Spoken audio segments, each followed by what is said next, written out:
Hello, I'm Talal Yassine and welcome to Uncommon Ground. Today's guest is Stan Grant, journalist, author, academic, and one of the most powerful and courageous voices in Australian public life. Stan has spent decades reporting from conflict zones around the world, but some of his most personal and profound work has been right here, at home, unpacking race and religion, identity, and what it means to be First Nations in modern Australia. But he's also paid a price for speaking out, facing backlash, burnout, and public pressure. But Stan has never backed away from hard truths or difficult conversations, especially about God.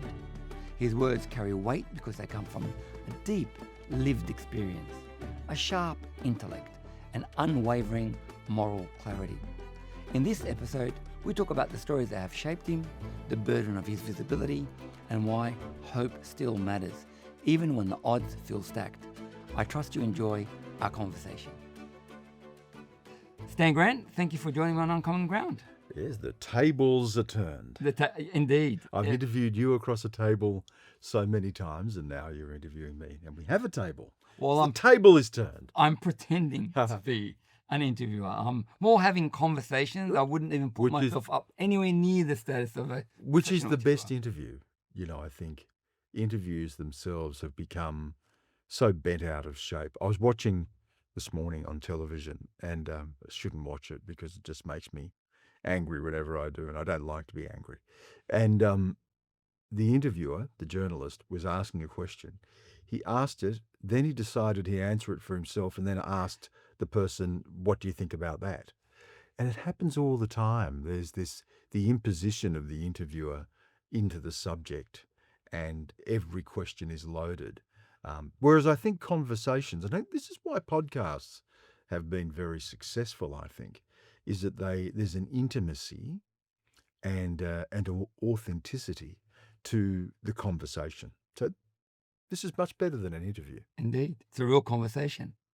Let's start at the very start, Stan. Mm. I ask this question of all my guests. Mm. What is the first thing you remember when you became alert to the world as a child?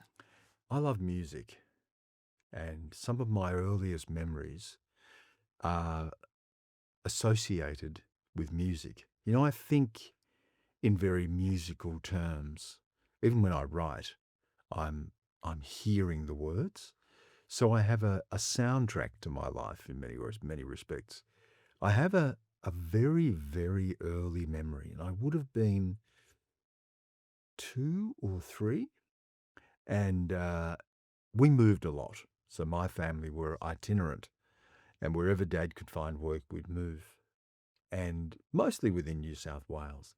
But there was one occasion when we went to Gladstone in North Queensland. So far from that's foreign to us. We didn't stay long. In fact, it's a very funny story. My grandfather came with us, travelled all the way, and the very next morning, he said to my mum, I've got to go. And he went out and hitchhiked all the way back. He said, if I die here, I'm going to be lost. He was so foreign.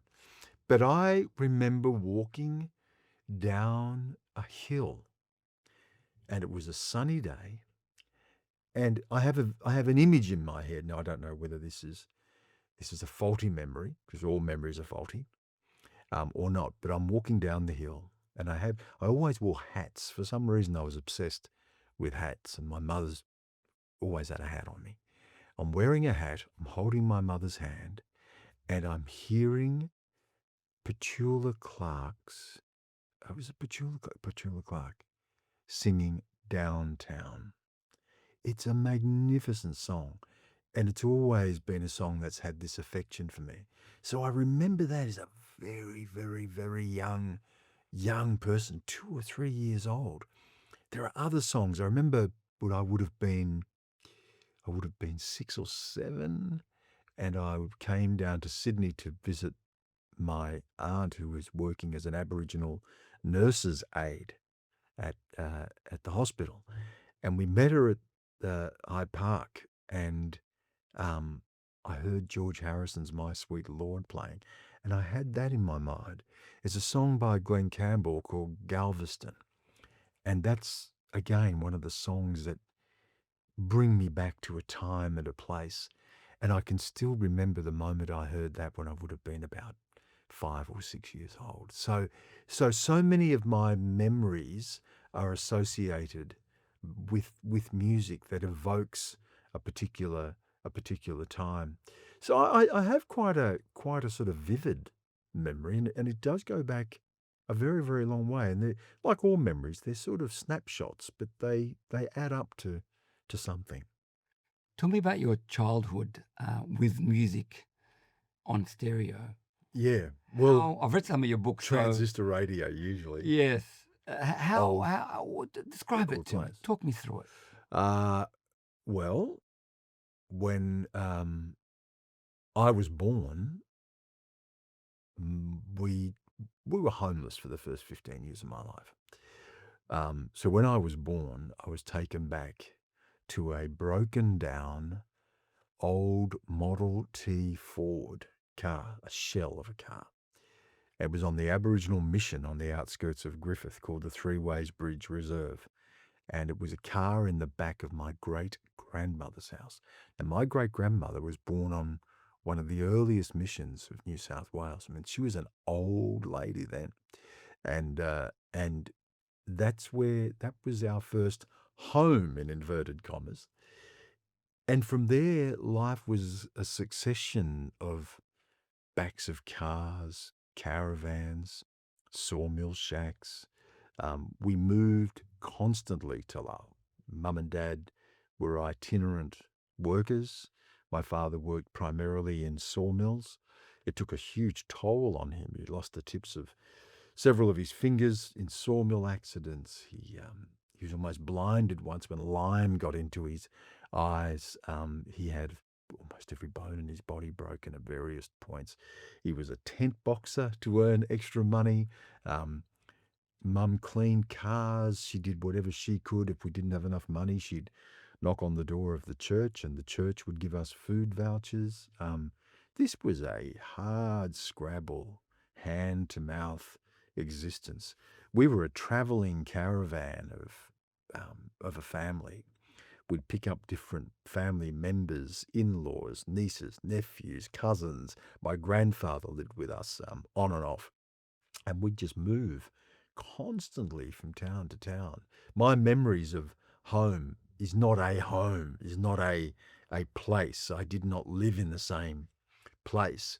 It is the back of a car. That's my most vivid memory, and a very safe memory. I always felt incredibly safe inside the backs of whatever cars that we had, and traveling at night and looking out, and you're seeing this sort of deep, deep blackness around you, and just accentuated by the little white posts by the side of the road to mark off each mile that you travelled. Mum and Dad in the front seat, Dad smoking a cigarette.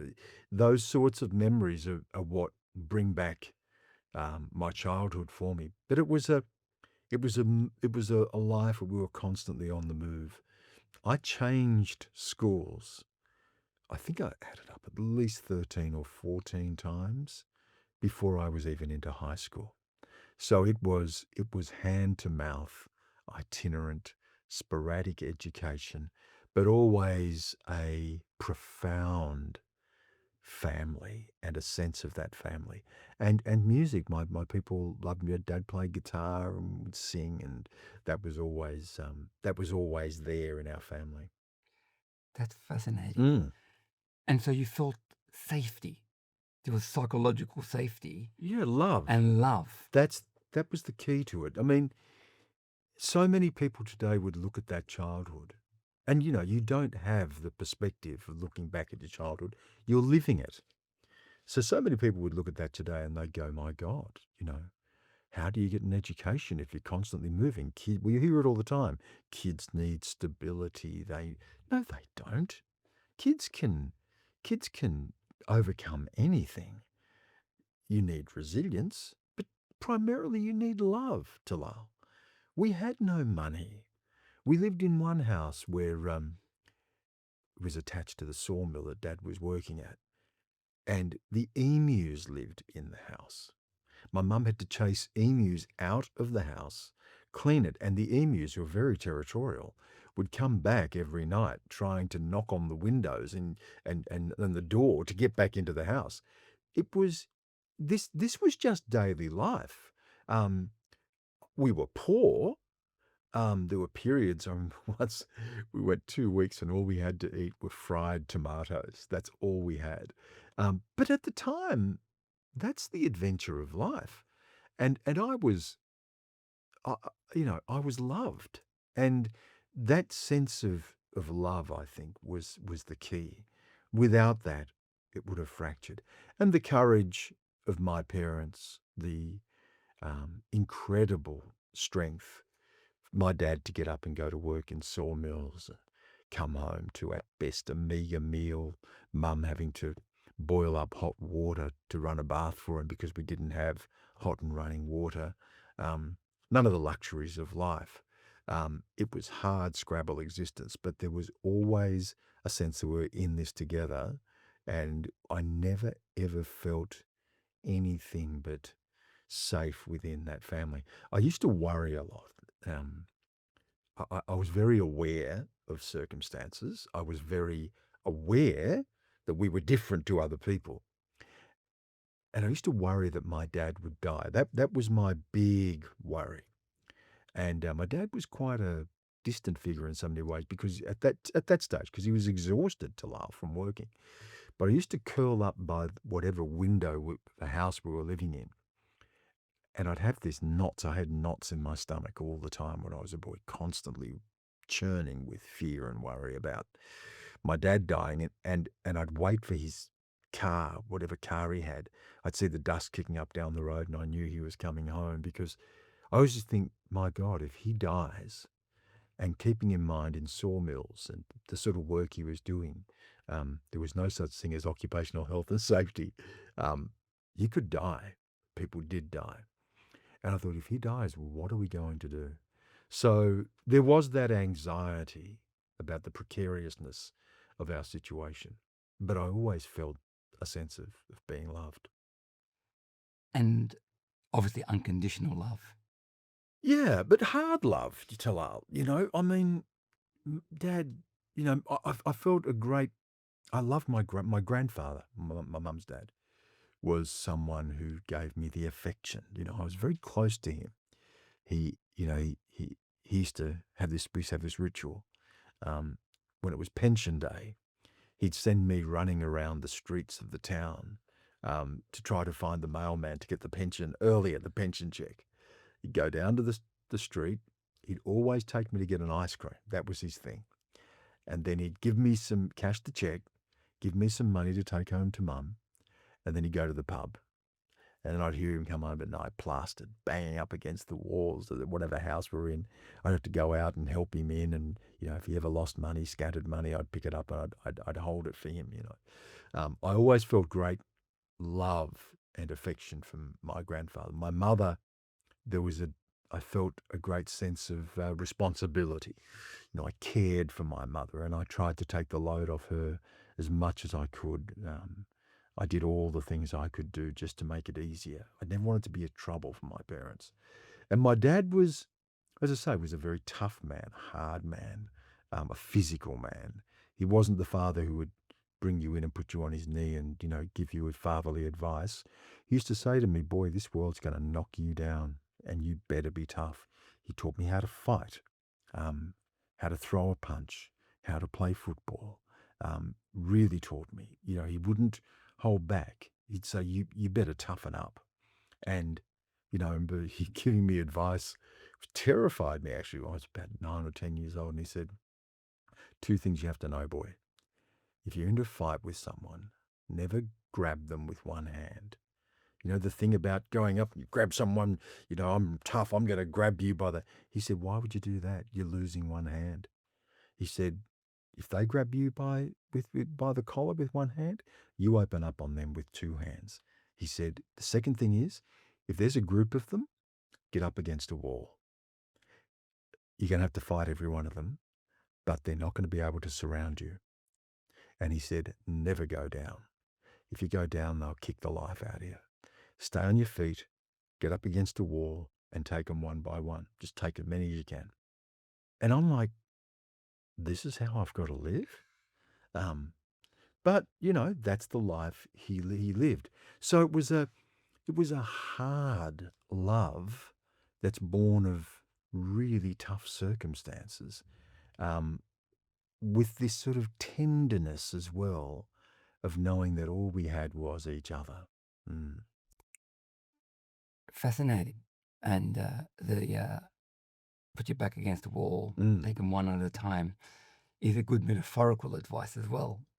Yeah, I mean, yeah, you're going to have to fight your way through life when you're born with nothing. And there was nothing in my life to suggest that I would travel the world as I have and interview world leaders and be here talking to you. That is miles. That is miles away from where I was. That is incomprehensible.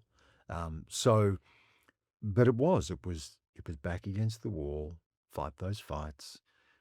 Take what life is throwing at you. Stay on your feet, and just keep going. Well, I wanted to put me in the same category as interviewing world leaders, but I'll take it. Yeah, that's good. Tell me about your brothers and sisters and growing up in a big family group. Because are we the eldest, the youngest? Eldest. We're very. In my family, we have an extended family structure, and so most of my cousins were like brothers and sisters. We don't differentiate in that way, and my uncles and aunties were like other parents for me. So it's a very different family structure in Aboriginal families, and so I had this sort of wider circle of cousins, and they were all part of my family. I have a sister and my two brothers, and all born in different towns. So I'm born in Griffith. My sister was born in Gilgandra. My brother was born in Nyngan. My other brother was born in Merriwa, which is just an indication of how we kept on moving. Very different to me. I was very different, Talal. When my brother and sister met my wife Tracey, they said he's a weirdo. I was a bit like an alien in some ways. I was very quiet, very responsible, and I loved reading. Even though I didn't have this sort of constant education, my mum would bring books home from second-hand stores. You'd put your hand in those cardboard boxes and pick up a handful of books, and I'd read anything, way beyond my years. Dickens or Hemingway or Steinbeck or Mark Twain, or I'm 6, 7 years old and I'm just devouring everything. Once for Christmas, I was given a gift of a book of Greek myths.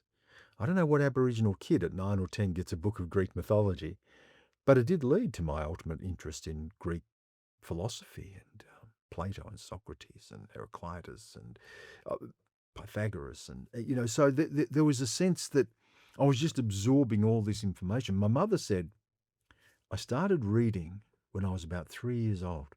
She said it was a very, very strange thing. She swears by it. She said you picked up a book and you started to read it aloud with no teaching at all. You just read the words on the page. And so I was absorbed in this world. I used to daydream a lot. I used to love going off on my own. I loved sitting in the trees.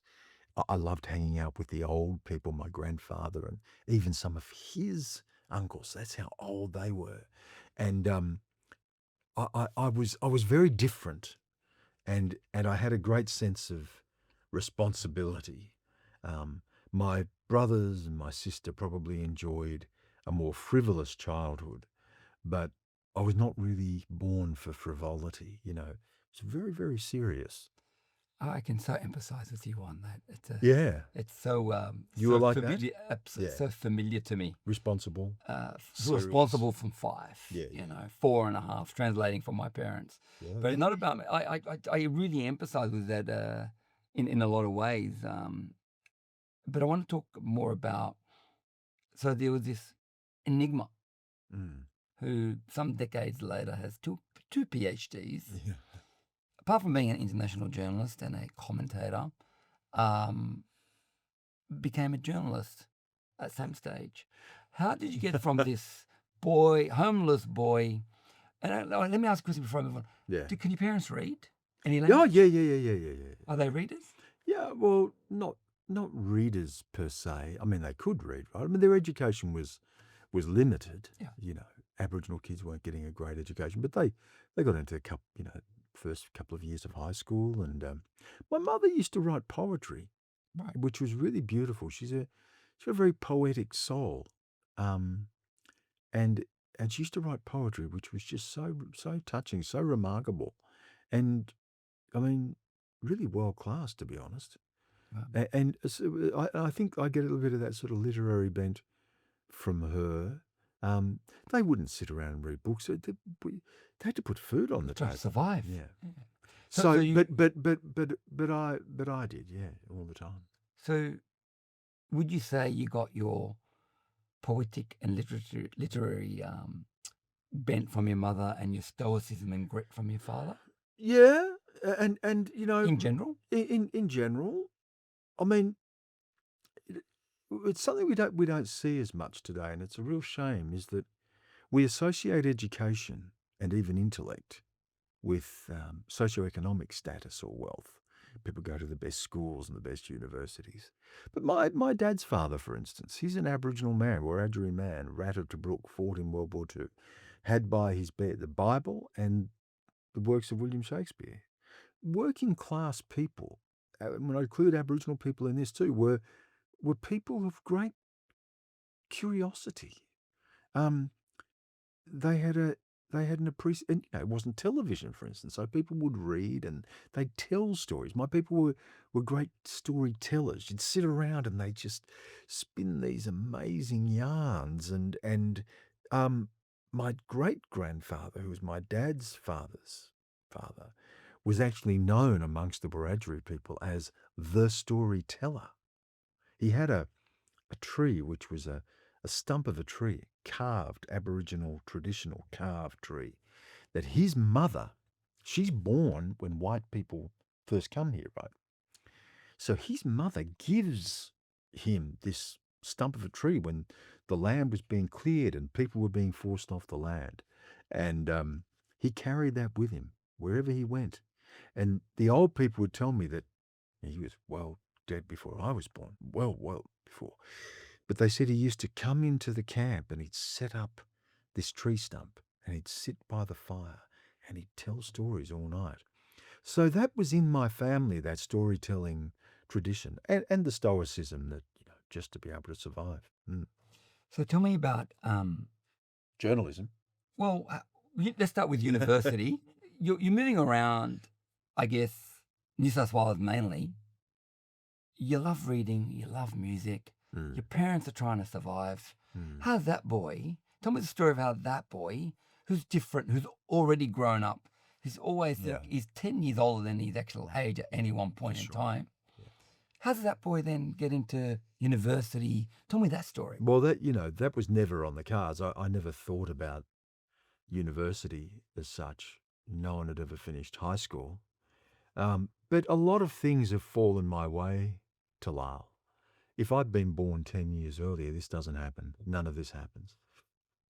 Australia was changing. 1967, there was a referendum to fully recognise us finally as part of this nation, Australia, to count us in the census and give the federal government the power to make laws for Aboriginal people. That was a watershed. From that grew a whole era of activism that had a rapid change. Really had this sort of rapid effect on the country. There was a consciousness growing around. It was a lot of things. There was the Vietnam War. There was the Springboks tour protest. There was a burgeoning sort of social conscience that people were expressing, not just here but all around the world. And we were part of that. There was the civil rights movement in America that that inspired a similar civil rights movement here amongst Aboriginal people. It grew out of the church, especially, and so I benefited from that. 10 years earlier, I don't have that. So that really did open the doors for the possibilities. But when I finished high school, just to go back actually, there was a critical moment when I was 14, and I was going to school in Griffith in New South Wales, where I was born, and we would gravitate back and forth to, because that's where it was a bit of a family base. And I was called up to the principal's office with a group of other Aboriginal boys, some cousins of mine, friends of mine. And we were told that day by the principal, I can still hear him saying this, "You will amount to nothing. You will amount to nothing." And it's better that we left school. Some of the boys did, sadly. Some of those boys are not with us, and others have had a whole range of issues. So much possibility of their life was lost. And I got lucky. My dad got a job in Canberra. Again, a sawmill. We moved. It was a period of time when the government was introducing a program for Aboriginal families to buy a house. If you had a low deposit, it was low interest, and you had permanent employment, you could buy a house. That was life-changing. For the first time in my life, I did not have to think about moving in the middle of the night. It was a very modest little house in Canberra, but it was a palace to us. The government also started a program where Aboriginal kids would get an allowance to go to school, and their families would get an amount of money each term to buy books and uniforms. And so a home and the possibility of education was a game changer. But you had to make the most of it, and I did. For instance, I got a maths tutor. I mean, who does this? What any kid does this? I played my sport, I did all that stuff, but I got a maths tutor, Talal, when I was 15 years old, just moved to Canberra at 15. And the maths tutor who was a maths professor, he was also the former coach of the Pakistani weightlifting team. He was a massive man. He used to hit me off the back of the head if I got anything wrong. But he was a wonderful teacher, and he taught me that maths, so I knew no maths. Very good at reading, but I missed all of the building blocks of mathematics. And so I sat at the back of the class like I was stupid. And he took me through it, and he taught me that maths was a philosophy. It wasn't abstract numbers, X's and Y's on a blackboard. It was a philosophy. It was a way of understanding our place in the universe. It was a language beyond the language we speak, the language of God, really, mathematics. And so I did 10 years of maths in 1 year.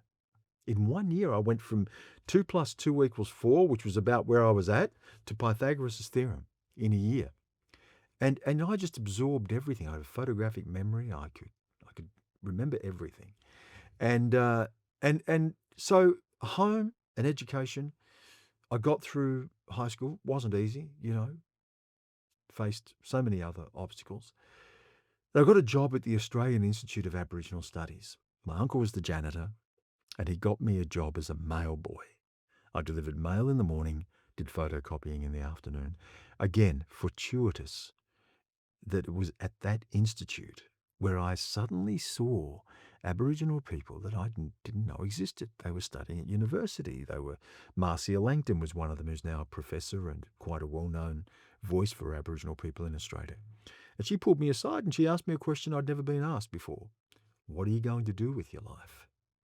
I'd never considered. I was doing all I thought I could do. And she said, your parents haven't struggled for you to deliver mail. You should go to university. And she encouraged me to go to university, brought in the forms for me. I filled them out, and at the end of the year, I packed off and went to the University of New South Wales. I mean, it was mind-blowing. 10 years after I was delivering mail, a boy who went to 14 school before he was into high school, who grew up in the backs of cars and sawmill shacks and little caravans, becomes the first Aboriginal person to host a primetime news program on Australian commercial television. I'm 27. I delivered mail 10 years before this, and I'm hosting a program interviewing prime ministers to millions of people. That's just, that's ridiculous. That is ridiculous. But true. Well, it's true, but I mean, I can't. How does that happen? I don't know. So talk me through that. So you went to university. Yeah. University of New South Wales. Yeah. That university looms quite large in a lot of people's stories, actually. Well, I mean, I was terrified. There were 30,000 students there, and there were 6 Aboriginal people. 6 of us. We clung to each other like a life raft. I remember the earliest memory that I had there was going down to the dining hall. I stayed at one of the residential colleges, Goldstein, and I went down to the dining hall, and I've never seen anything like this. Who are these people? And I'd never been in the company of so many, white people. And Australia still then is a very white country. This is in 1980, 81. And I didn't know what they ate. I didn't know their jokes. That they spoke a completely foreign language. It was English, but it was not something I could relate to. And for the next 6 months, I was so sort of intimidated that I would wait for everybody to leave, and I'd run down the street and I'd get myself a hamburger. I had some money because we got an allowance from the government to go to university. And I'd run back up into the room, close the door, and I'd eat on my own. I was terrified. I just wanted to avoid everybody and just put my head down and try to get through this. It was like I'd landed on Mars or something. But I found there a language, I started to get a way of joining the dots. And I suppose that's always been the thing for me, is that I've been interested in going deeper and deeper and deeper. I'm not happy with the answer. I want the next question, the next question, the next question. I want to peel back the layers. I want to go back to the source of things, not the semblance. As Plato always talked about, we don't have the reality, we only have the semblance. I'm not interested in the semblance. I'm interested in what is at the source of this. And so it gave me a roadmap and a language and a lifetime love of learning that is still with me. And what did you study at university? Philosophy, history, politics, did some physics. I love physics, and that's been an abiding interest of mine. And then later on, of course, I did, as I say, PhD. I got a Doctor of Letters from University of New South Wales, and I got a PhD in theology from Charles Sturt University. But I was just interested in the ideas of the world, and we can get into this later. But the world is essentially the sum of about 7 men's thoughts. The modern world, it comes out of an idea of what the human is. And I was fascinated by that. I wanted to follow the trail of that, and it led into journalism, which again was a bit of a happenstance. Someone said to me, you love writing, you love reading, you should think about journalism. How do you do that? No idea. There was a job going. I got a job actually back in Canberra. My parents were still living in Canberra. I got a job as a copy boy at the Canberra Times, which meant that I cleaned the cars and got the dinners, and I ran around and they used to take the copy. That's why you were a copy boy. You'd run the copy from one desk to the editor's sub's desk to the editor's desk, and it was such a fascinating world. It was like an old news factory in some ways, and there was the whiff of sort of adventure in the air. It was really intoxicating place. And then someone said there's a journalism cadetship going with the Macquarie Radio Network, and you should apply. I mean, I applied, and I'm sure hundreds of other people applied. But as it happened, and again the cards fall your way, I went in for an interview, and the news director was a man named Tony Bartlett. I'll never forget him. He was a beautiful person, and his stepbrother was Aboriginal. How's that? And because of that, he thought, I'll give this kid a go. And the moment I walked into a newsroom, I thought, I get this. This is where it's happening. Ideas, words. I was a risk taker. I wasn't intimidated by risks. I saw no obstacle because we'd grown up with no safety net. So everything was a bonus to me. And it really suited I had an aptitude for it. It suited my temperament. Um, I liked to work hard. And I moved very rapidly through journalism once I walked in the door, incredibly rapidly. So interviewing prime ministers at 27, absolutely. Oh, before that, I mean, I remember the first time I had to go out and do an interview at all, and my hand was shaking like I couldn't control the microphone was shaking in my hand, and but I was never sort of shy about being in that situation. In the first year of working at Macquarie Radio, so that's 1983, and then in 84, so Hawke gets elected, and then in 84 he calls an early election, and I'm chosen to be on the floor of the tally room. We used to have the old tally rooms in Canberra for the radio network, and I'm looking at these titans there, the sort of the great journalistic figures of our time.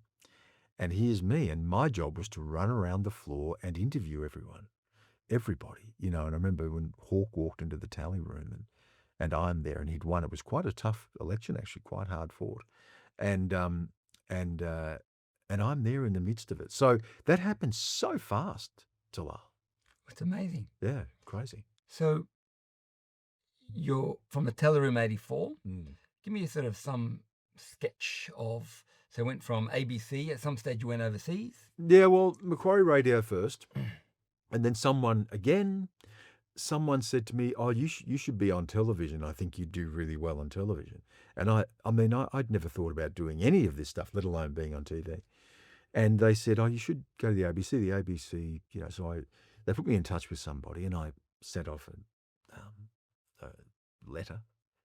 And they invited me down for what they called a screen test. And there was a guy, again, named Jim Revitt, again, a lovely man. Good people came in and out of my life at really critical times. He was called the sort of cadet trainer. I'd done my cadetship at Macquarie, but he would train people into how to do television. And he wanted to see whether I had something that they could work with. So we came down on the first day. He said, "I'd set you a couple of little tasks." He said, "Here's a scenario. I want you to write a news story." So he said, "I'll give you an hour." And I'm going, an hour? Like, I'm used to doing this in 10 minutes, right? So he goes out and he comes back and I'm sitting there. He goes, I said, I'm done. So he goes, "Wow, what, 10 minutes you've written this?"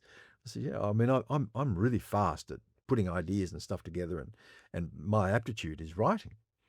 And then he said, "Okay, what I want to do now is I want you to stand in front of a camera and just try to remember some of these things and put that. You can do it as often as you like, and just take your time and don't be nervous." And I thought, well, what am I nervous about? It's just a camera. What do I care? So I stood in front of the camera. I just went, bang, one take. And he's like, "Have you done this before?" I said, "No." He's shaking his head. And then he said, "Okay, I want to try this thing. I want you to walk. Now, this is difficult, walk and stop on your mark and talk to the camera as you're walking. Again, this is another level." So, and I thought, "Oh, what?" So I get back and I walk, do it, one take, done. He said, "Let's go to lunch." And that was that. Next thing I've got a job at the ABC. And the same thing happened to Lala. I turned up at the ABC and initially came to Sydney from Canberra. And there was a guy there who, the news director, who saw me do a story, one of the earliest stories that I did, and he just liked it. It was a story about a rodeo, right? A rodeo, and it was just a really nothing story, but he liked what I'd done with it, and he called me up to his office. This is the head of news and current affairs, and I'm nobody. I'm just nobody. I'm thinking, why is he bothering with me? And he said, "I'd like to send you to Canberra." Now, at this stage, 1988, I am now 24, 25, right? And I'm in Canberra. And between sort of 88 and 91, I'm in the thick of it. Interviewing politicians, reporting Canberra news, political news. It just happened so fast. And I did a story once. Then Late Line started, the Late Line program. Kerry O'Brien was there. Kerry brought me across to work on the program as their Canberra reporter. I did a story once for Late Line, and I got a phone call the next day from a guy who was setting up a new current affairs program at Channel 7. And he happened to see my story. This is how it happens. And he saw a story that I did, and he liked it. And he said, I'd like you to come and have lunch with you. Have lunch with me. And he said, would you like to come on board? We could do this program. And I thought, again, I just thought, well, why not? I mean, I didn't think I'd be here, let alone have these other opportunities. And I went across there as a reporter. The show then started in 92. So at this stage, when I'm, in 1980, 81, I'm delivering mail. And in 1992, I host a current affairs program for Channel 7, prime time. Wow. I mean, I'm not even 30. And I think I was probably too young for it, to be honest with you. I think it was such a steep learning curve. But the opportunities happened. And then from there, I did that for a few years, and I really didn't like it. Didn't like hosting programs that much. I much preferred reporting, and I didn't like some of the aspects of it. I didn't like all of the stuff that came with it, and all the publicity and going to the Logies and all that sort of nonsense. I remember I won a Logie award one year, and seriously, I was in bed before the awards finished. I got the award, I went straight back to the hotel, and I was having a hot chocolate. I hated those scenes. I never go to anything. And then I said, look, I just want to leave. I want to get out of here. I don't want to do this anymore. And they said, no, what do you? We'll send you overseas. And I went to London as a correspondent, which I loved. And so I reported out of London from 96 through to 99, and first big taste of international news. And then I came back, and then in 2000 I was hosting a show here again, hating it. And I was walking back from the beach one day, and I got a phone call from the vice president of CNN asking if I could fly to Hong Kong because he wanted to have a meeting with me about offering me a job. Can you believe? And then I took that, and we moved overseas, and I spent 14 years traveling the world, reporting out of the Middle East, China, right around the world for CNN. So that timeline is crazy. And there was always I worked very, very hard, Talal. I read more than everybody. I got in earlier. I stayed later. I never took days off. I just worked and worked and worked, and opportunities opened up for me, and it happened so quickly. When you came back from CNN, you went back to the ABC?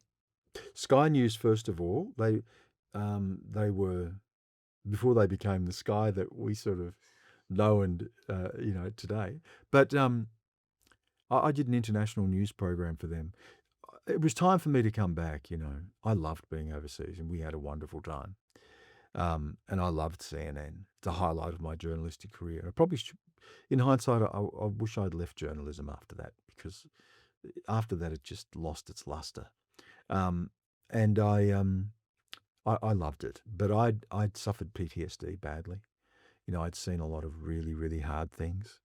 It took such a toll on me, my friends of mine, the three closest people that I worked with, my cameramen. Two of them are no longer with us, and the other one's had his own issues, as I've had, with mental health and post-traumatic stress disorder. And I needed to come home, and my parents were getting older, and so we came back, and I worked there doing international news, and then I went across to the ABC.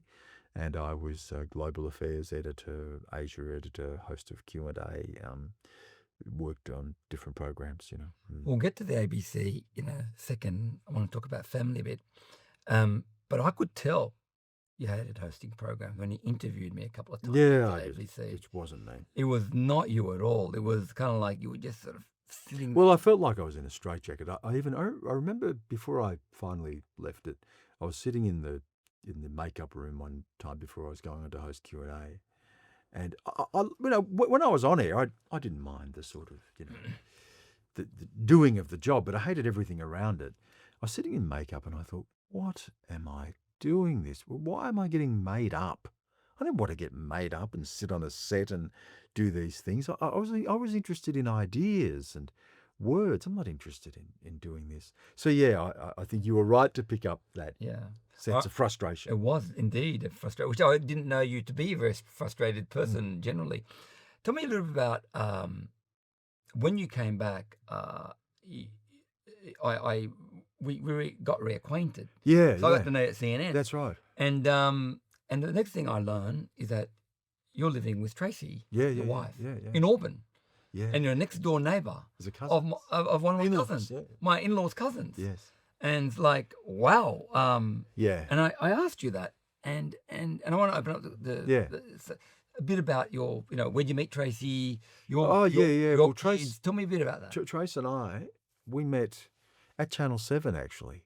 And, we're married now for 25 years. I've been married previously. And then, as I said, I met, and then my early children, then we had our child, and we sort of formed this family and traveled all around the world. And, Tracy's been she's a wonderful person, incredibly bright. And she's a person who lets a lot of light into my life. And my natural inclination is to close the door, I think, and I just love being lost in my music and my books and my thoughts. And she opens the window and lets the air in and allows me to see that the world is a beautiful place, and we forget that. So she's been a wonderful foil, to open up so much possibility of the world, and the endless conversations that we have about everything. That we're never bored together. We've never at a loss for words. We'd much rather be in each other's company and just talking and traveling and just experiencing life. You're very blessed if you have someone like that in your life. Indeed. Yeah. And how many kids do you have? 4. 4. And how old are they? Tell me about. Loana's in her 30s, 35, and John is 30, and then Dylan is 27, and Jesse's 24. And they all do various things. Loana works in radio and television, and she's been a producer, and she has her own radio program with SBS as well. And John's a musician. He studied media, but he picked up a guitar when he was 5 years old and never stopped playing. And he's 10 hours a day, and he's recorded his own stuff. He plays gigs. He just loves music. He's got a musician sort of temperament, He's sort of distant from the world and lost in the love of his craft and his art, and he's just beautiful child. And Dylan, who is a wonderful athlete, played football and did really well, and he now works in fashion, and he's doing really well at that. He really enjoys it. And Jesse, the youngest one, because he grew up around journalism and ideas, and he sort of he studied acting, and he's a writer and an actor, and then he started his own YouTube channel and his own podcast. He's done phenomenally well. His YouTube channel now has millions of people who've watched it and hundreds of thousands of subscribers, and he has sponsors. He's signed to a New York agency. He travels the world. He's then started another podcast which is doing really well. He's written a book. He's writing a script for a screenplay that he wants to develop and act in. Travel. He's just done so well. And again, he works 18 hours a day, 7 days a week. He's just got an incredible focus and an energy. So they're all doing different things. And the great thing about them is that I raise my kids to do the thing that makes you want to get up every day. Don't sell this one life you have short by taking on something that you just hate. Don't do something for money. Don't do anything because you feel as if you have to or other people expect you to do. Ask yourself this: why do I get up? If it's music, if it's fashion, if it's films, if it's whatever it is, what gets you up in the day? That's, the old saying, follow your bliss. That's where it is. That's where the treasure is. Indeed, and you've definitely followed your bliss. Or sometimes. You get nervy and get frustrated when you're not. Let me turn to, thank you for that. Let me turn to some more general issues that we've discussed ad nauseum. And the first one is, of course, the plight of the Indigenous people in Australia. My view's always been that Australia is the best country in the world. Yeah, it's a wonderful country. With the exception of the way it's treated our First Peoples. Yeah. I'm sure you share that sentiment, but can you tell me more about your philosophy in that area? It's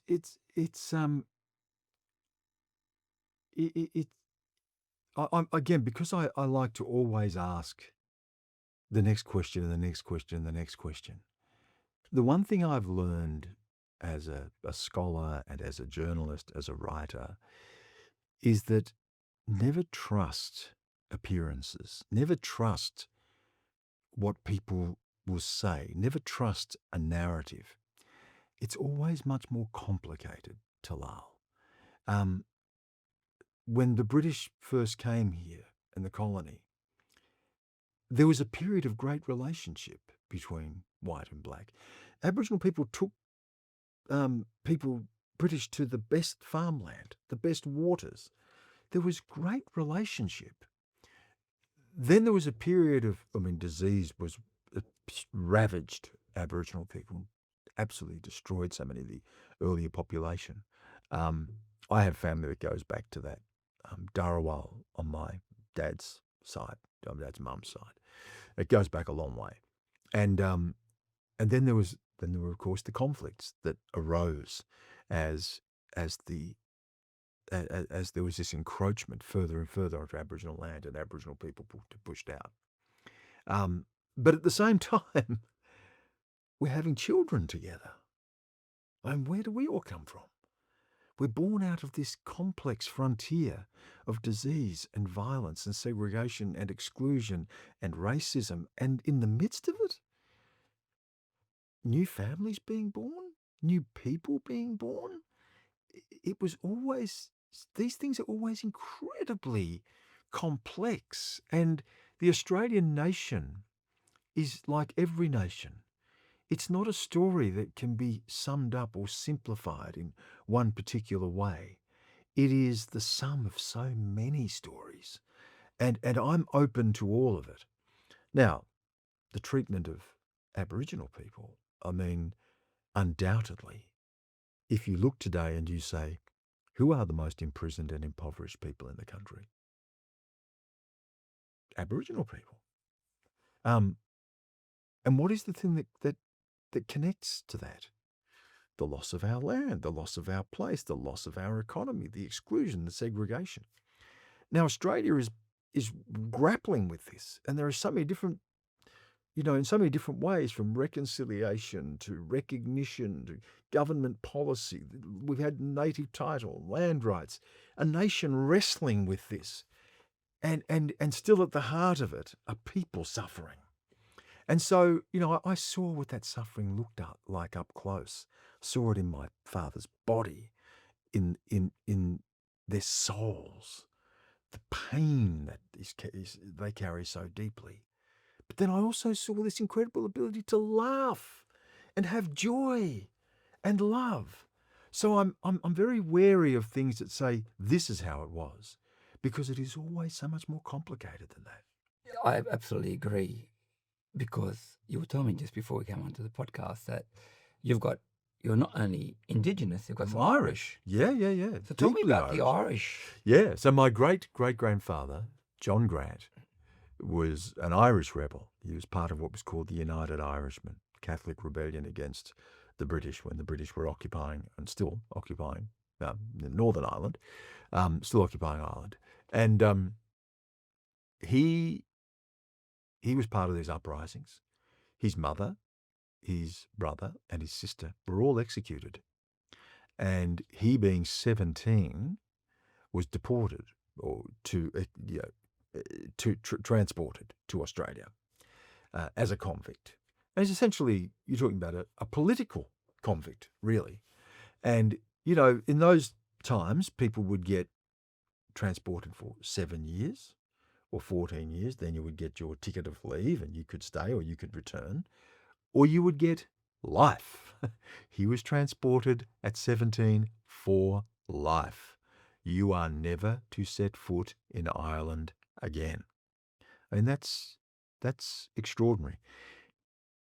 And then, in a twist of fate, he goes to work for various people. He does very well. He works very hard. He is given his freedom. He can't go back to Ireland.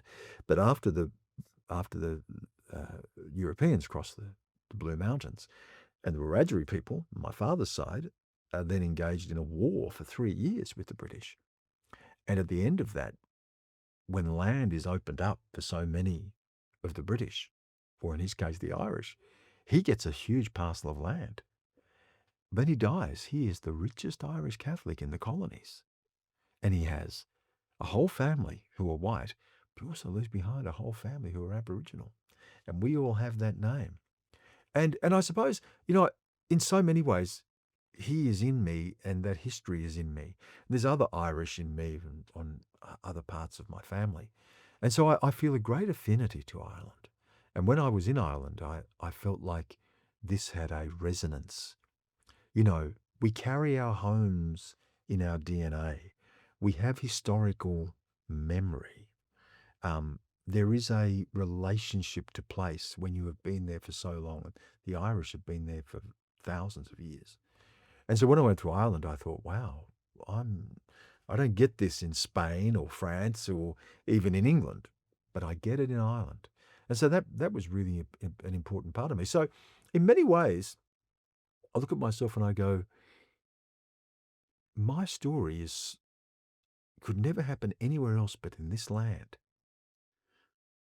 I am the product of all of it. Now, we can look at history and dissect it and talk about what was right and what was wrong, but here I am, Talal. I am the product of all of it. You can't separate me from any of it. I do not exist in any other part of the world. Now, to be Aboriginal and Irish, to be connected to a convict story, that is so uniquely Australian. And I feel every part of that.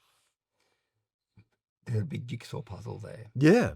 And all pieces of jigsaw puzzle has to Yes. be put together. Or maybe not. So this is the other thing. I don't think it does have to be put together. I think part of modernity, and this is a really interesting part of the conversation for me. Albert Camus says, modernity is born in the crash of falling ramparts. And what he means is that all the integral myths, the things that connected us to something beyond the human, God himself falls to earth. And the modern world is a world of disruption. We are tossed onto the seas, strangers cast adrift to find each other. All of us, scattered, war, revolution, uprisings. A new idea of a human is being born. And in the absence of God, which is the modern story, that's what modernity is. It is the death of God and humans becoming God. History becomes our new God. History becomes not just what happens in events. It becomes, as Hegel really popularizes, it becomes destiny itself. In the unfolding of history, he would say the dialectic. In the unfolding of history is the emancipation of human beings.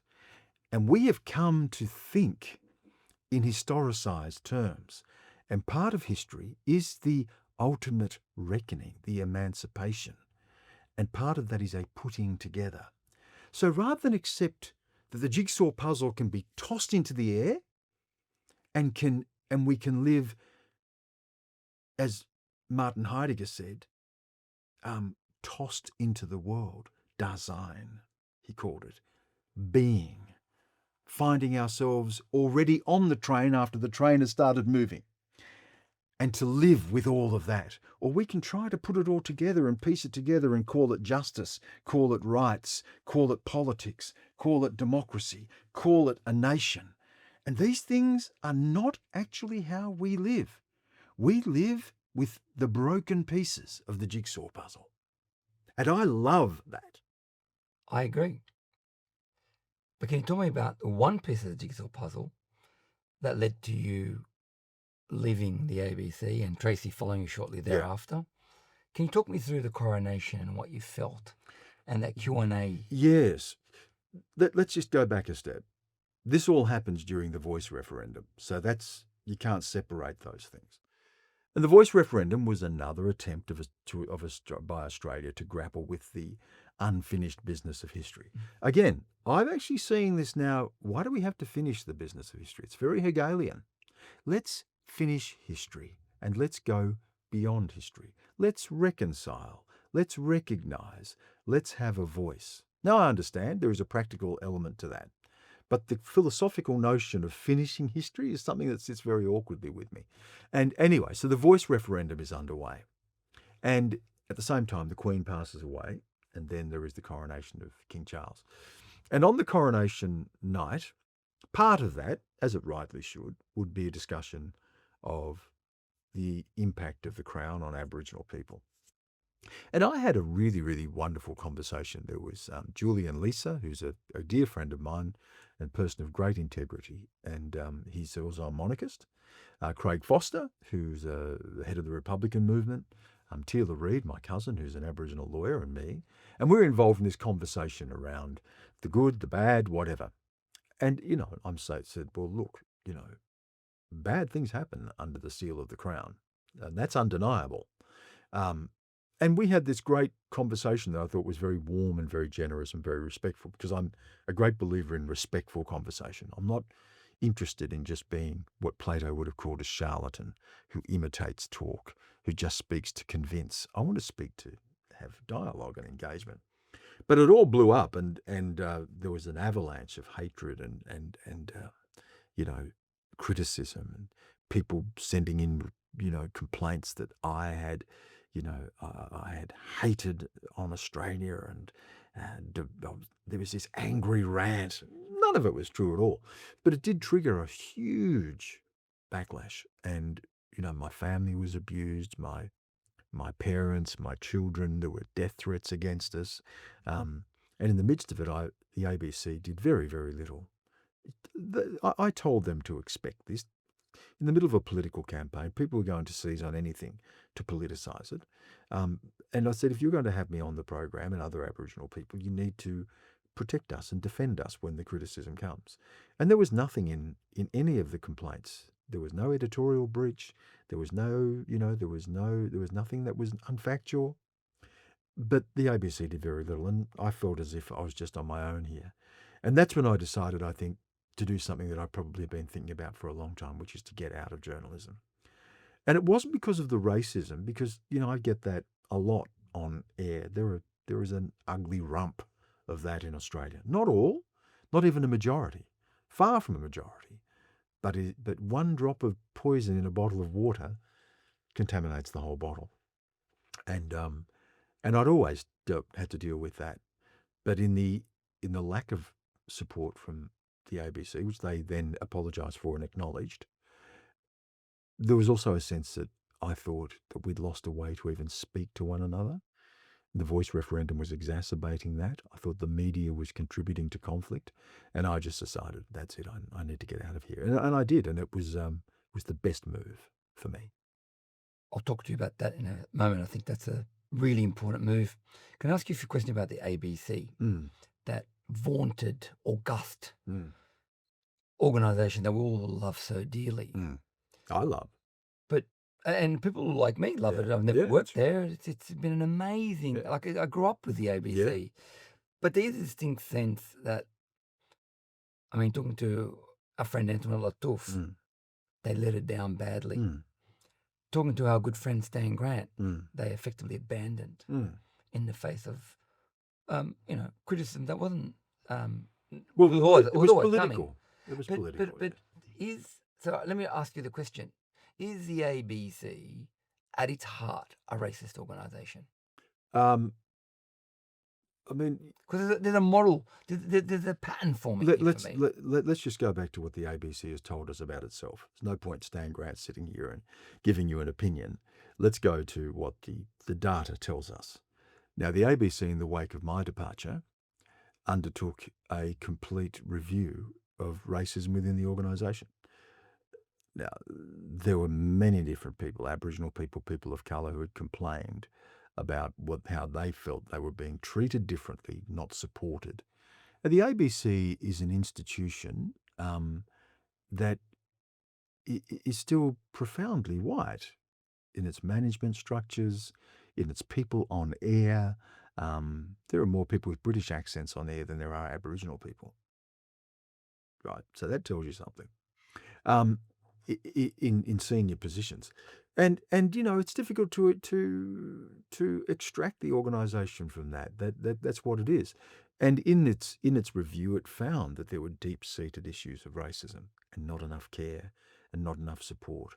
Now they're seeking to redress that, and I hope that they do. And I see more representation on air. I see more support for people, but it still is an organisation that is struggling with its own DNA. This is built in. Is it racist to its core? I mean, to the extent that Australia has at its core an issue of racism, then the ABC has at its core an issue of racism. Does that define it? I would hope not. And I would hope that the racism doesn't define Australia either. But it's not something we can ignore or to minimise. Moving on to back to you personally, one of the things that fascinates me about my friend Stan is that apart from being a philosopher, a journalist, a former homeless boy who made good, you're deeply religious. You're a deep, deep South Catholic, if I can use that terminology, and a man of faith. And to me, it's a little bit quizzical in terms of the Indigenous, a man that comes from Indigenous Australia who lost so much, and who the people who brought that faith, he's effectively joined them. Is that Stockholm? Well, that's where you're wrong. Tell me. God didn't arrive on the first fleet. God was here. God doesn't belong to the British. Like to the Palestinians, actually, but that's something different. There is, they brought a particular version of a faith, particularly a post-Reformation faith, a faith that had become a tool of empire and a representation of power that had nothing to do with God at all. Certainly had nothing to do with Christ. Nothing to do. And so we lived for tens of thousands of years in the thinnest space between us and God. There was no time here as it is conceived. There was no memory here. There was no history here. Think about that. There isn't a yesterday or a tomorrow above and below. There is not a to come or a was. There is not an I or a you. There is no subjectivity that we relate to one another through time. There is not a God that is above, but a God that is in everything. Now that's Thomas Aquinas. Thomas Aquinas, when he's asked what is God, but perhaps the greatest Catholic thinker. What is God? God is ipsum esse, the act of existence. The idea of a God that is a colonizing God, and a God that sits in the skies, and God that pulls all the strings of that is theologically so thin, so weak. Anyone who's read the serious thinkers of the faith know that that's not the case. Aboriginal people in the census, while the rest of Australia faith is receding, we're still staying strong. The majority of Aboriginal people are Christians. When I go home, sadly, to bury far too many of my people, we don't go to a riverbank. We don't pray to a rainbow serpent. We go to a church and we pray to God. The fastest growing demographic of Catholics in Australia are Aboriginal people. Why? Because there is a relationship to God, a mystical relationship to God that is inherent to us. And Catholicism, at its heart, is a faith of mysticism and mystery. When I go to Mass in the Eucharist, in the transubstantiation, I am not partaking of the symbolic blood and flesh of Christ. It is transformed into the living blood and flesh of Christ. Now, get your mind around that, right? Here is this world of reason and rationality that tells us all these things are superstitious, and we have the Enlightenment, and we banish superstition, and we have the Reformation, and the Protestant Reformation tears down all the icons and banishes the mystery. And here's Catholicism, holding on to something that can't be rationalized, but deeply experienced. I describe Catholicism as the last sigh of Christ on the cross. And that, to me, is the highest representation of the truth of the world. And that is, the world is not made in the representation of power. It is made in love, universal love, ipsum esse, the act of existence. There is nothing more Aboriginal than that. If I can thank you for that, if I can combine the last sigh of Christ on the cross as a representation of love with, I guess, the end of history as we know it. Well, you can't combine. That's the thing. You can't combine that. Well, yes, I'm juxtaposing. Yeah. Sorry, not combining. No, but even yeah. Well, that's interesting. maybe you can talk me through it. Yeah. Tell me where I'm wrong. Is that because the arrival, we took on the wrong way of history in terms of Hegel, in terms of saying there either history's gone, we have killed God, but God never really died. God is here under Catholicism. Well, Catholicism is I see it as a rock in the rapids. You know, you'd be washed away by the flood of modernity. And here we are, we're a rock in the rapids. And not just Catholicism, but many forms of faith are this. But I see it more fully realized, or the truth of that, in the symbol of the crucifixion, which is a person who has no army, doesn't raise an army. When Peter raises a sword to defend him when he's about to be arrested by the Romans, he says, no, that's not what we do. We do not raise a sword. When Pilate says to him, who wants to let him go, Pilate says, just tell me who you are. Are you the Son of God? And he asks, what is truth? And Christ says, nothing. Because he knows that to speak into that question is to be trapped in the world. And what is the world?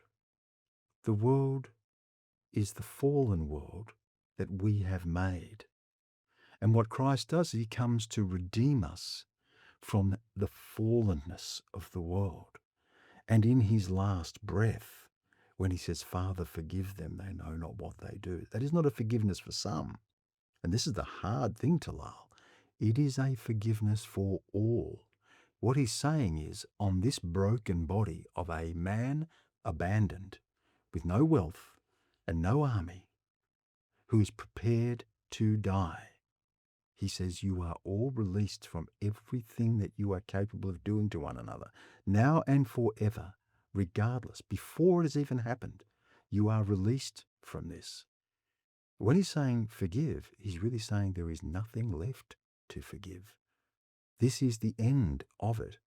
Now, in the juxtaposition of that with the end of history, what does man say? Humans say? From that question, what is truth? We construct a truth that humans can control. One of the great turning points of modernity, and I think this is the starting gun for modernity, and we all live in modernity, right? We are all implicated. We are all part of it, no matter where you are, is when René Descartes, mathematician, theologian, he's contemplating the very nature of existence. He's contemplating the existence of God. And mathematically, he's working through the rationality of that. And he says, well, I can't prove that God exists, but I can think that God exists. I have my thoughts because God has given me the capacity for thought. Therefore, because I think God exists, therefore God must exist as a representation of my thoughts. Ergo, I think, therefore I am. That is a fundamental split in the story of humanity. Aboriginal people, all ancient peoples, had existed in a relationship where I did not think myself into existence. I was part of existence, a God that is beyond existence and the very heart of existence, a God that is before time and in time and the Lord of all time. And what do? We replace it with the imagined God, where we are the masters of the universe because of our capacity to merely think we are. So man is wrestling with this question: what is truth? To the point where God can be thought into existence and out of existence, and humans become gods. All of philosophy is answering back to that question. And then, of course, we get to Friedrich Nietzsche. And what does Friedrich Nietzsche say? He has the madman coming into the marketplace and he says, God is dead and we have killed him. Now what? All of philosophy tries to answer that question. Now what? And what do we do with that? So now we think that history becomes God. History becomes the telos. It propels us towards some imagined destiny, some imagined fate, some end of history. But here's Christ and God that is, that is Alpha and Omega, the beginning and the end. But God's been pushed out of the picture, and now we just have a world of man. Now you look around the world, and what do we see? What do we see? All the things that we are capable of doing. We live, as Albert Camus said, in the sound of the crash of falling ramparts. You've got another career in being a priest, I would imagine. Oh no. A preacher. I'm not holy enough for that. But look, I live very close to God, Talal. I've always felt the presence of God, of Christ. And people say, why are you a Christian? Not because I think it, but because I experience it. I have mystical experiences. I have seen the face of Christ. I've felt the touch of Christ. Everything I do comes from that relationship.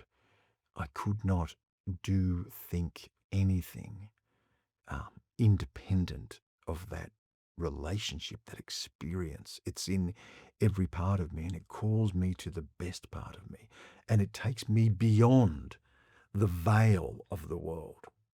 And I don't see the unreality of the world. I don't even want to engage with the unreality of the world. I want to engage with a truth that is greater than the veil of the world. That's fascinating. And obviously you live true to your faith and belief, and it's got you a long way.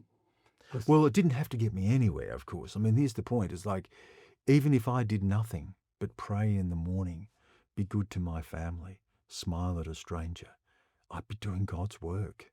It doesn't have to take me anywhere. I don't need any plaudits. I don't need a PhD on the wall.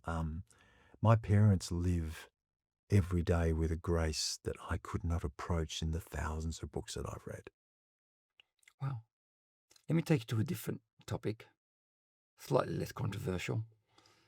In 2017, you wrote an article, one of the main ones you wrote that I could find, about the Israeli-Palestine situation. Right. And it was really weird to read. I read it last night. Yeah. Because it had all the same. Before now, yeah. Yeah, 2017. Yeah. Well, I'd been there and reported there, of course. Yeah, of course, and you've reported there for many years. And so I'm going to be asking for a reaction and your view. And you're reporting about Hamas then, and the Israeli government, and apartheid, and another raid, and the response, and it seemed that in 2023 onwards, that situation just went on steroids.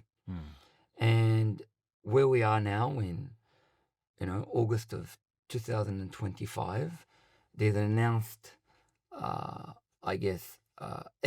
professional ethnic cleansing by the Netanyahu government of the Palestinian people from Gaza and potentially the whole of Israel. And the situation is quite dire on so many fronts. And it's catastrophic. I was wondering where you sit on that and what your reaction was or is to this dire situation. Part of I look around at this and I wonder about the utility of words. And I'm very conscious and very aware of this. And I'm someone who has lived in language and has sought through language to try to express something of the voice of people who often don't get to say anything, in the hope that other people might hear. And part of my journey in doing that has opened me up to the reality that our words are failing in so many ways.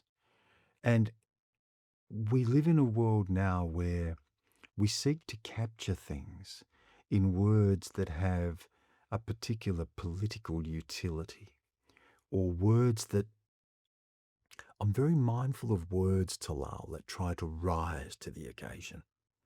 And again, to come back to what my faith has taught me, it is in the silences, it is in the quietness that we are drawn into the deepest connection to what it is to be a human being.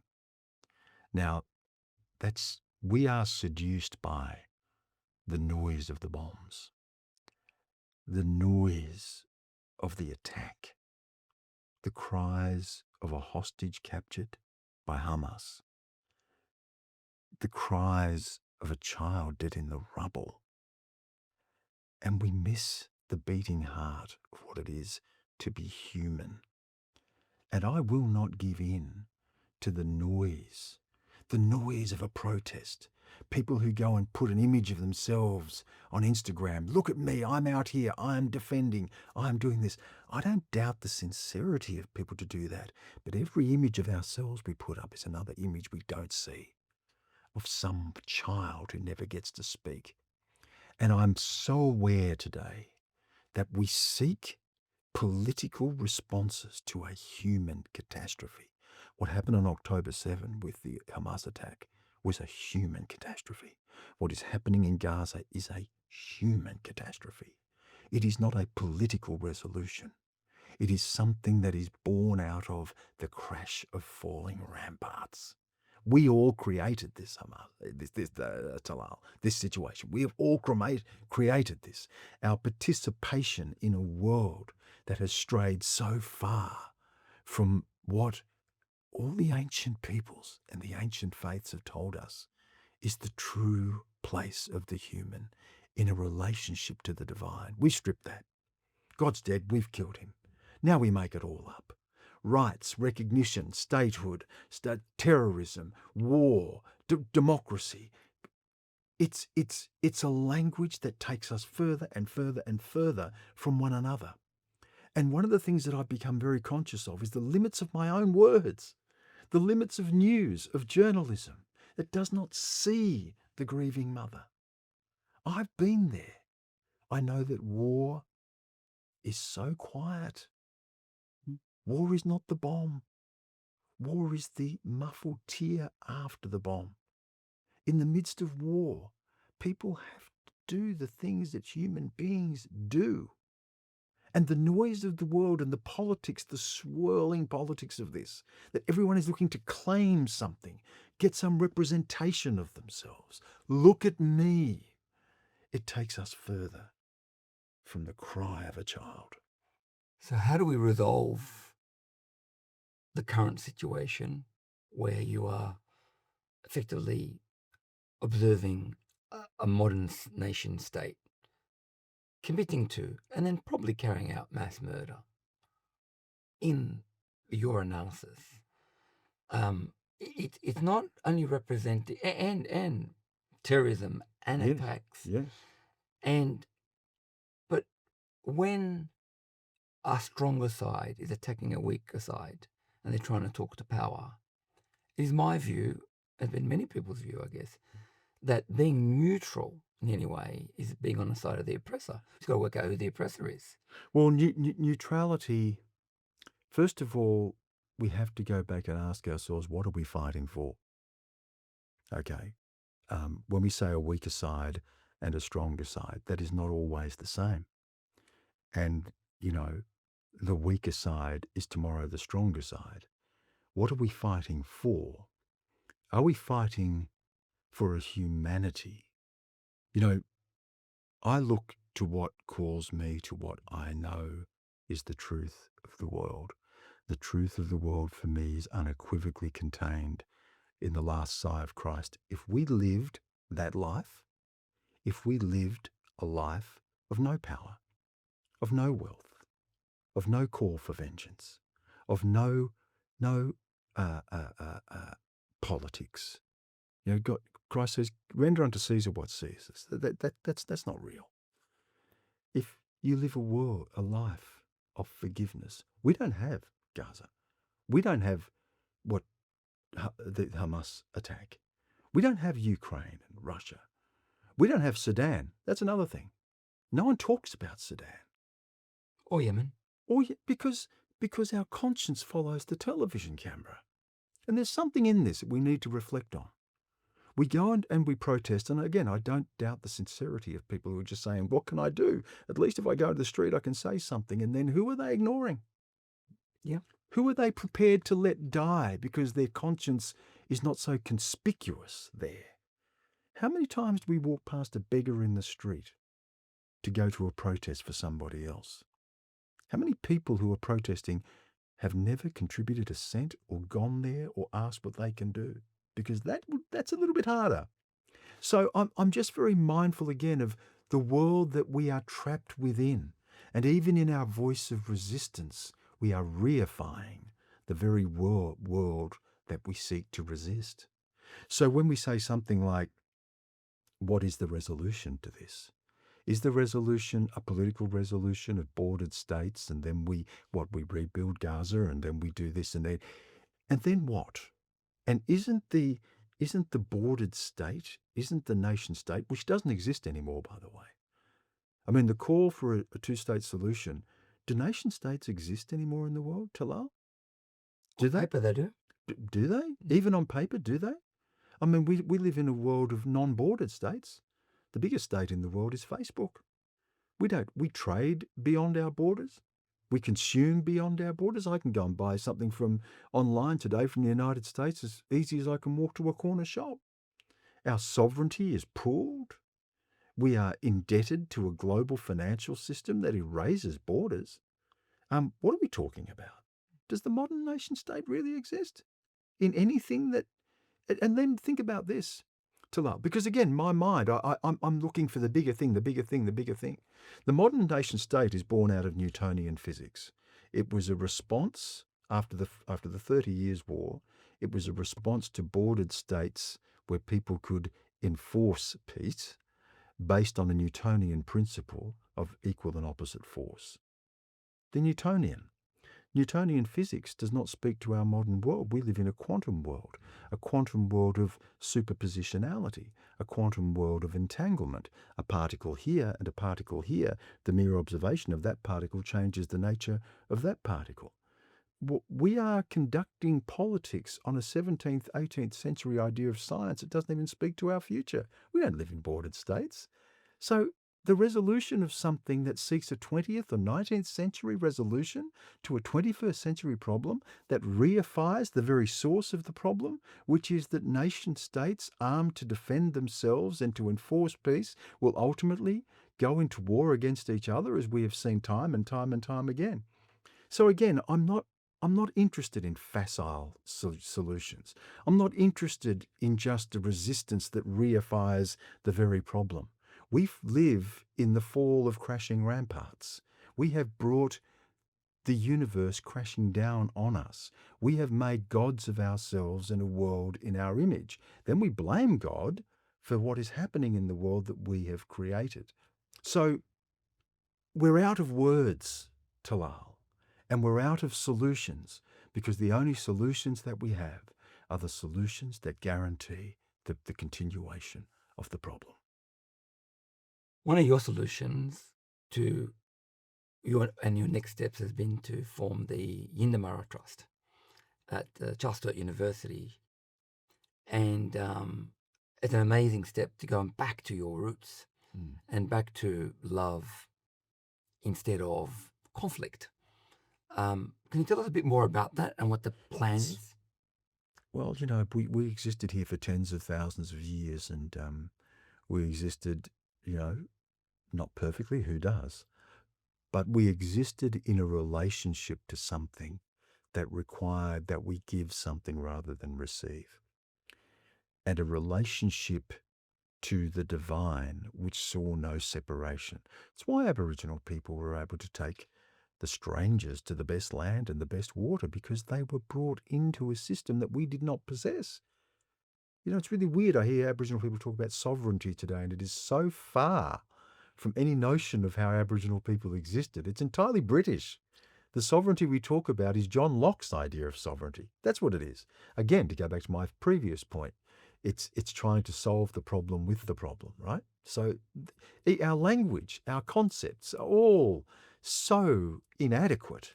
And here is a way of being, Yindyamarra, which requires of us to give rather than to receive, requires of us to see in the other ourselves, the true reflection of ourselves, to make place for the other person, to offer love and respect before it has even been granted to us. And I've found, after all the things I have experienced a world that other people have not experienced, Talal. From a boy moving around in a family that had been turned upside down, tossed into this foreign country, Australia, Aboriginal with no place to call home, and then to go around the world where I've seen people in the same circumstance, call them Jewish, call them Palestinian, call them Ukrainian, call them Russian, call them Afghan, call them Iraqi, call them, the poor South of America. Wherever we see people who are crushed by this falling ramparts of modernity with no common language to speak to one another, I needed something that said, how do I live with this? And a withdrawal, actually, that brings me closer to what I know is the truth of the world. And that is, we are all one, Talal. We are all part of the divine. We do not think, therefore we are. We are not a collection of nation states. We are not even existence itself. The universe existed for billions of years before a human being ever drew breath. And what is beyond that? Beyond that is an idea of God that is so unimaginable that we would rather kill that idea than to try to live in it. And Yindyamarra is just my little way of saying, here it is. I can hold on to that and I can offer that. Now, that might be a little bit, woo-woo and hippie-ish, and it's not at all. It's really hard. It's really hard. And it means a commitment every day to smile to a stranger, to ask how you can serve somebody, to try to do something that's good in the world. I try to fill my life with the good things, Talal.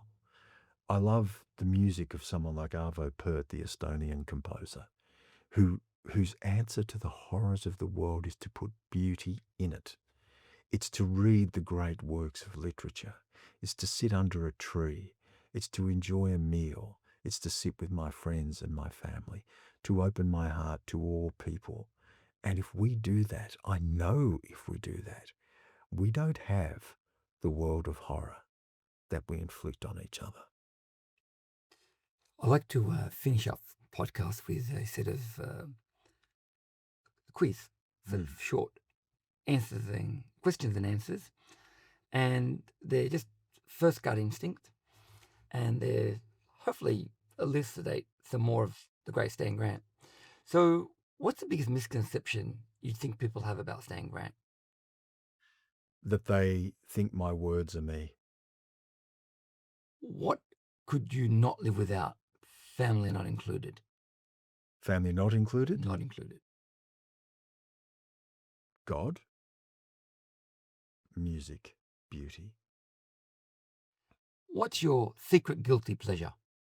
Lollies.